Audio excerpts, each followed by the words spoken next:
So, something that's come up twice this week with a couple of clients, and I thought it'd be a really cool, valid point to make on the YouTube channel. First, I'm going to apologise about the hazy light situation. We have moved offices and we will be getting something a lot more formal to make nicer videos in the future, but hey, it's all about getting the information out there, isn't it? And yeah, so it looks a bit dodgy, I think, the light, but never mind, it doesn't matter. We're going to crack on with the info. So we've got some clients who are in the position of buying a property in Spain, or they're going through the process of buying a property in Spain, but at the same time doing a non-lucrative visa application. Now, I wanted to explain about the NIE number and really how it falls in with buying a property before you get a non-lucrative visa, and the best time to get it and when to not get it, because it can become quite confusing. Well, as we know, the NIE number, okay, or which is represented as a non-resident in NIE certificate, okay, is your tax number and your ID number in Spain. If someone goes on your behalf to get an NIE number, or if you go yourself or to the police station here, the Estanjería, the Foreigners Office here in Spain, or you go to the consulate and get an NIE number, then you will have a registration with immigration.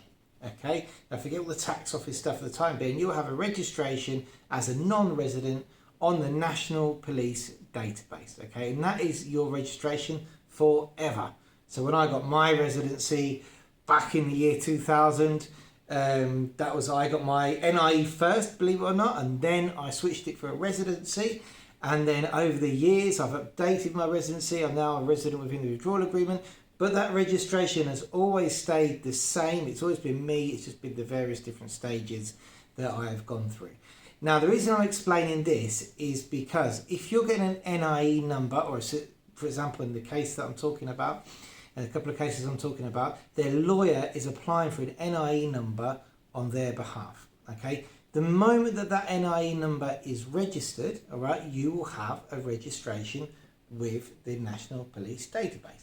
Okay, now, why am I telling you this? I'm telling you this because if you're going for a non-lucrative visa, all right, up to the point of your appointment, if someone's getting an NIE number to do whatever they need to do in Spain on your behalf, like buy a property or something, then that's fine, because when you go to your appointment, you'll add that NIE number to your application forms, and when your documents go off to immigration and go for assessment, so you go to the consulate, you'll hand in your documents, they then send them off for assessment to immigration. Immigration will jump on the computer using the NIE number and go, right, that's his status, and if it gets approved, your non-lucrative visa, they will apply the approval to your status, which is already registered in the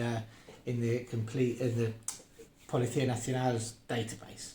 Okay, so you're going to go with your NIE on your documents, and then they'll go, okay, yes, we're going to approve this visa. Who is he? Here he is. He's already on our database. Let's put him as a non-lucrative visa. They'll then communicate that back to the consulate. The consulate will tell you, you get a visa on your passport, you come here, register your TIE card.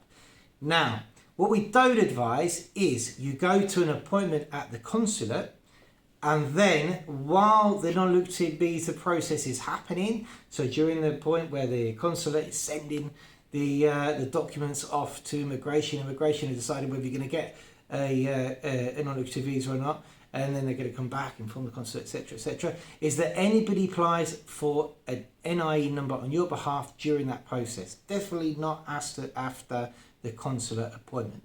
And the reason being is, for whatever reason, okay, if the NIE number is issued while you're waiting for your non-lucrative visa and there's confusion, or you get issued two NIE numbers, then that's sort of illegal. You can't have two NIE numbers. And if someone goes along and they register an NIE number in your name from Spain, and they buy a house with the wrong NIE number because they've decided in the immigration authorities to issue you with another one because the two have been confused during the process, then it becomes an absolute nightmare.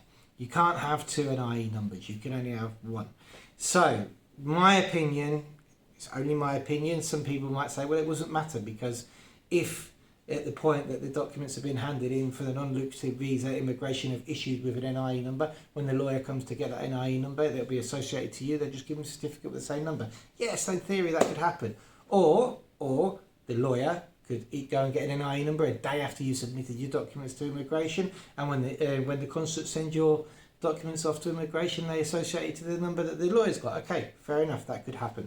But in my opinion, and after working in this for a long time and seeing things which happen when there's two applications going on at the same time, it's not a good idea. So the takeaway from this is, if a lawyer is getting an NIE, or somebody who's doing conveyance for you, or anybody in Spain is getting an NIE number on your behalf to complete an action in Spain, then it's fine until the time that you go to your appointment. But after the time of your appointment, nobody should be applying for any NIE numbers or anything else with immigration until you get your visa approved.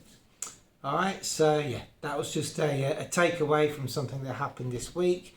I hope that serves to help people out there who going through the process of non-lucrative visas and buying a property at the same time. And yeah, please check out and subscribe to our channel for more information. Basically what I do on this channel is we do non-lucrative visa applications, work with people with residency, and as and when situations occur in our day-to-day work, I stick my opinion and information on YouTube. So thanks for listening. Turn it off.